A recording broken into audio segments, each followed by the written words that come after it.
ஒரு ஊரில் ராஜாவும் ராணியும் இருந்தாங்களாம்.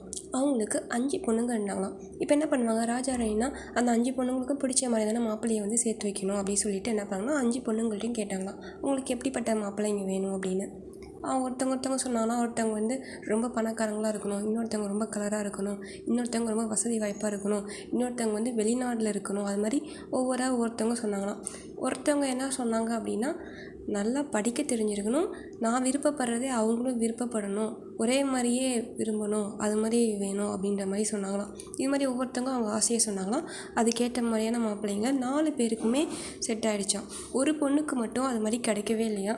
ஏன் அப்படின்னா, அங்கே எல்லோரும் எப்படின்னா எழுத படிக்கிறது ஒரே மாதிரியே ஆசைப்படுறது வந்து ஒரே மாதிரியே டேஸ்ட். இப்போ இந்த பொண்ணுக்கு ஆப்பிள் பிடிக்கணும், அவங்களுக்கும் ஆப்பிள் பிடிக்கணும் அவசியம் இல்லை, ஆரஞ்சு கூட பிடிச்சிருக்கலாம். ஸோ அது மாதிரி வந்து மேட்ச் பண்ணுறது வந்து ரொம்ப கஷ்டமாக இருந்ததுனால அந்த பொண்ணை மட்டும் விட்டு மற்ற 4 பேருக்குமே ரொம்ப கிராண்டாக சிறப்பாக கல்யாணம் பண்ணி விட்டாங்களாம். அந்த ஒரு பொண்ணு மட்டும் என்ன பண்ணாங்கன்னா, அப்படியே வெயிட் பண்ணிகிட்டே இருந்தாங்களாம். உன் ஆசை நிறைவேற வரைக்கும் வெயிட் பண்ணு அப்படி சொல்லிகிட்டே இருந்தாங்களாம். அந்த பொண்ணு சரி ஓகே அப்படின்னு சொல்லி வெயிட் பண்ணிட்டே இருந்துச்சான். அதனால் அந்த பொண்ணு என்ன பண்ணாங்கன்னா, சரி ஓகே நானே வந்து பார்த்துக்கிறேன் அப்படின்னு சொல்லிட்டு என்ன பண்ணாங்கன்னா, ஒரு லெட்ரு மாதிரி எழுதி அதில் மேட்ச் பண்ணி செலக்ட் பண்ணிட்டாங்களாம்.